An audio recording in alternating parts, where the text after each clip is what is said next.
बोलिए श्यावर रामचंद्र की जय, पवन पुत्र हनुमान की जय, श्री अम्बे माता की जय, श्री सतगुरु महाराज की जय, सब जनन की जय, सब संतन की जय, शबति मन की जय, हर हर महादेव। राजा राम राम राम सीता राम राम राम, राजा राम राम राम सीता राम राम राम, राजा राम राम राम सीता राम राम राम, राजा राम राम राम सीता राम राम राम, राजा राम राम राम सीता राम राम राम, राजा राम राम राम सीता राम राम राम, राजा राम राम राम सीता राम राम राम, राजा राम राम राम सीता राम राम राम, राजा राम राम राम सीता राम राम राम, राजा राम राम राम सीता राम राम राम, राजा राम राम राम सीता राम राम राम, राजा राम राम राम सीता राम राम राम, राजा राम राम राम सीता राम राम राम, राजा राम राम राम सीता राम राम राम। श्यावर रामचंद्र की जय, पवन पुत्र हनुमान की जय, श्री अम्बे मात की जय, श्री सतगुरु महाराज की जय, हर हर महादेव। श्री राम जय जय राम, श्री राम जय जय राम।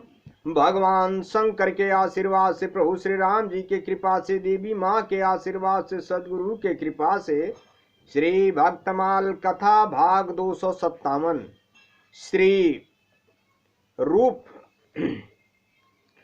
रूप जी की कथा है। आगे आप लोगों ने कैसे रूप सनातन जी की कथा को आप लोगों ने सुना कि वो बादशाह मुस्लिम राजा के पास भी त्याग करके नौकरी चैतन्य महाप्रभु के पास प्रयाग में चले आए और आकर के वहां पे भगवान का प्रसाद लिया। कैसे उन्होंने उसके कैद से छूटे और सनातन महाप्रभु के चैतन्य महाप्रभु जी ने उनको सत्तावना दिया कि घबराइए मत, अब यहीं आकर के आप रहिए, कोई बात नहीं है। आगे की कथा आप लोग सुनिए। महाप्रभु ने कई दिनों तक उन्हें प्रयाग में अपने पास रखा।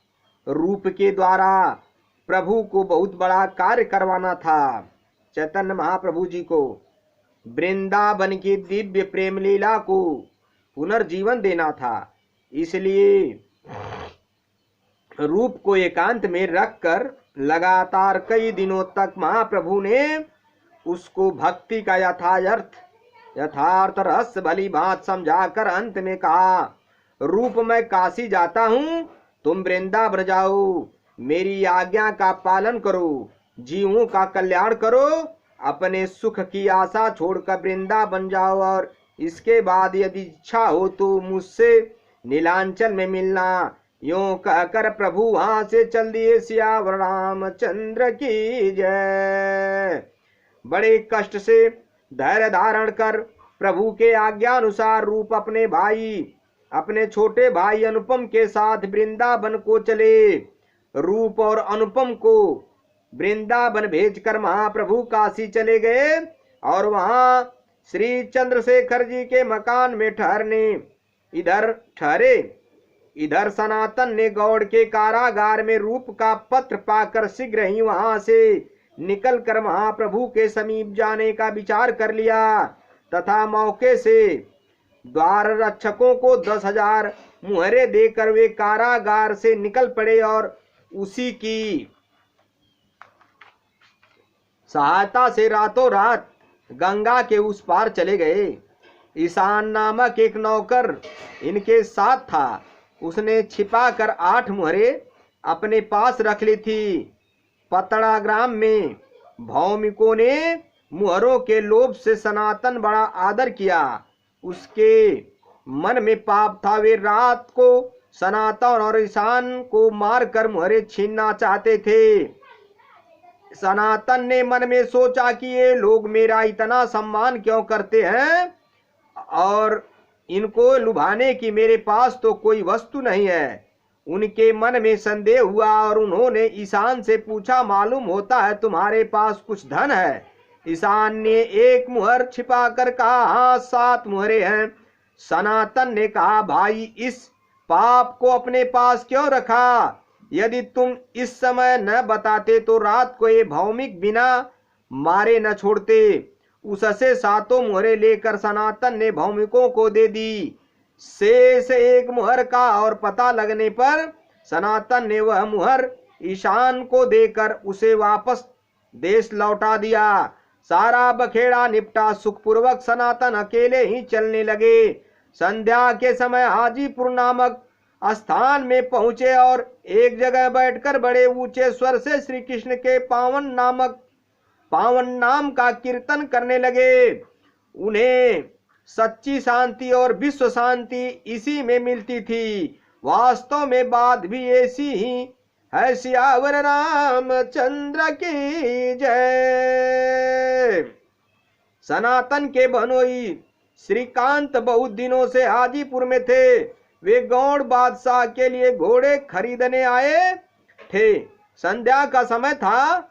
श्रीकांत एक तरफ बैठे आराम कर रहे थे। उनके कानों में हरि नाम की मीठी आवाज गई। पहचान हुआ, शाश्वर था। श्रीकांत उठकर सनातन के पास आए और देखते ही आवक रह गए। उन्होंने देखा कि सनातन का शरीर जीर्ण हो गया है। वे फटी हुई मैली सी धोती पहने हुए हैं, दाढ़ी बढ़ रही है, मुख पर बैराग की छाया पड़ी हुई है और जोर जोर से मतवाले भांति हरि नाम का उच्चारण कर रहे हैं, श्री राम जय जय राम।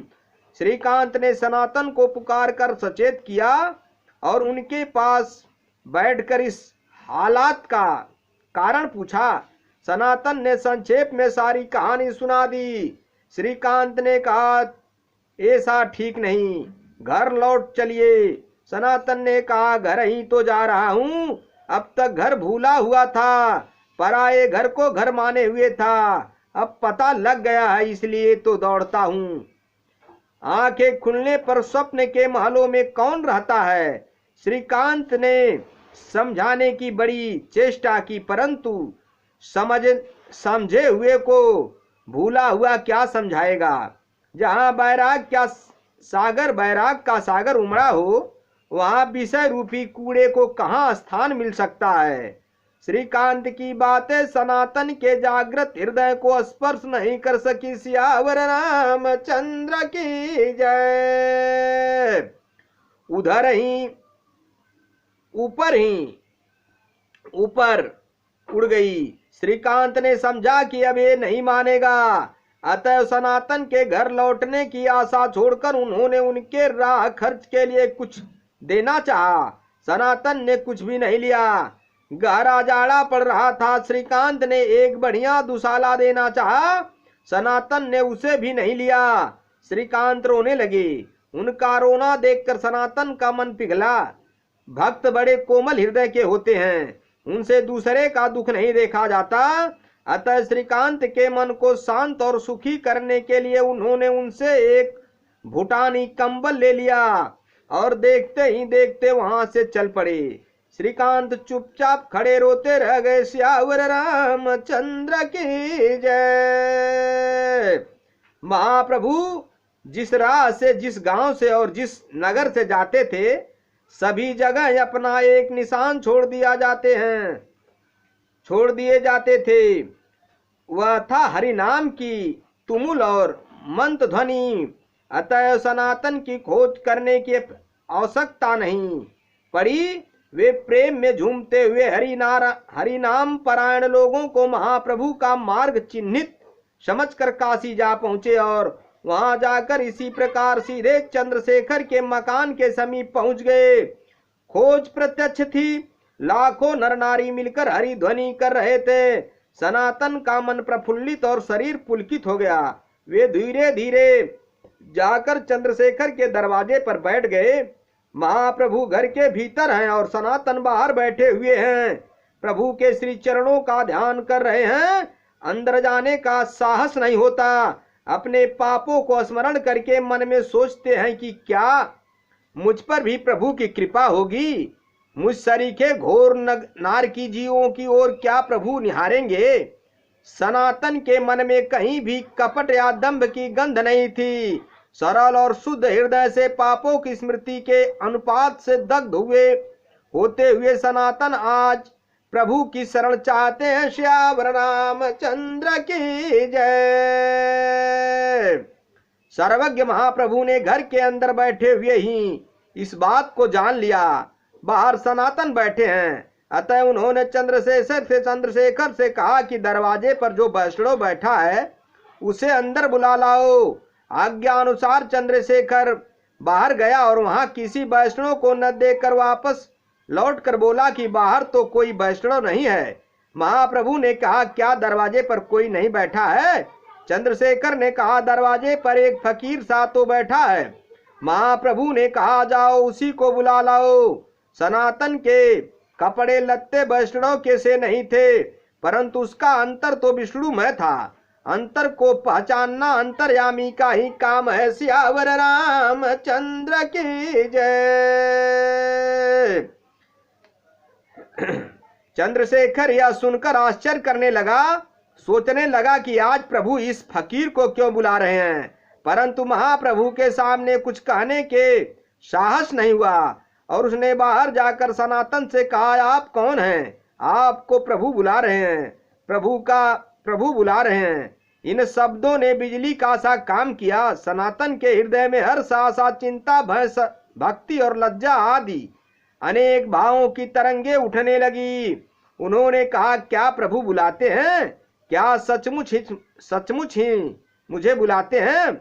आप भूल तो नहीं रहे हैं? भला प्रभु मुझे क्यों बुलाने लगे? वे और किसी को बुलाते होंगे। चंद्रशेखर ने कहा, प्रभु आपको ही बुलाते हैं, आप अंदर पधारिए। सियावर रामचंद्र की जय। प्रभु सनातन के इन शब्द को नहीं सुन सके। सनातन के हृदय में आनंद का समुद्र उमड़ पड़ा, परंतु अपनी स्वामी भाविक दीनता से वे दांतों तले तिनका दबाकर अपराधी की भांति चुपचाप अंदर जाकर प्रभु के चरणों में लुटकी की तरह गिर पड़े। दोनों नेत्र से आंसुओं का अजस्त्र धारा बहने लगी। सनातन बोले, प्रभु मैं पामर हूं, मैं आजीवन कामादि खस विस्कारों की सेवा की है, विषय भोग को ही सुख माना है, दिन रात नीचों के साथ नीच कर्म करने में रत रहता हूं। इस मनुष्य जन्म को मैंने व्यर्थ ही खो दिया। मुझ सरीखा पापी अधम नीच और कुटिल और कौन होगा। प्रभु आज आपके चरणों की शरण में आया हूं, अपनी स्वाभाविक दयालु की तरह ख्याल करके मुझे चरणों में स्थान दो। इस अधम को इन चरणों के सिवा और कहाँ आश्रय मिलेगा। सियावर रामचंद्र की जय।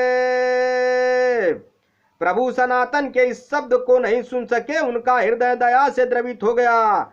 सनातन को जबरदस्ती उठाकर प्रभु अपनी छाती से लिपटा लिया।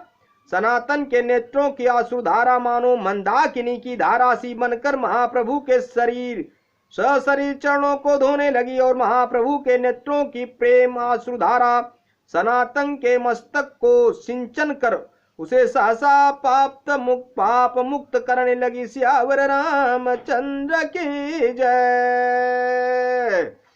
मेरे भाइयों, मेरे मित्रों, मेरे बंधुओं, ईश्वर सत्य है, जगत मिथ्या है। आगे सनातन की कथा अगले भाग में रहेगी, भाग तीसरे में। आप लोग आगे कथा सुनते रहिए। कथा विसर्जन होत सुनहु पवन कुमार राम लखन सीता सहित मोह पर करहूं कल्याण। सियावर रामचंद्र की जय। पवन पुत्र हनुमान की जय। श्री अम्बे मात की जय। श्री सदगुरु महाराज की जय। हर हर महादेव। ओम हरि नारायण विष्णु भगवान की जय।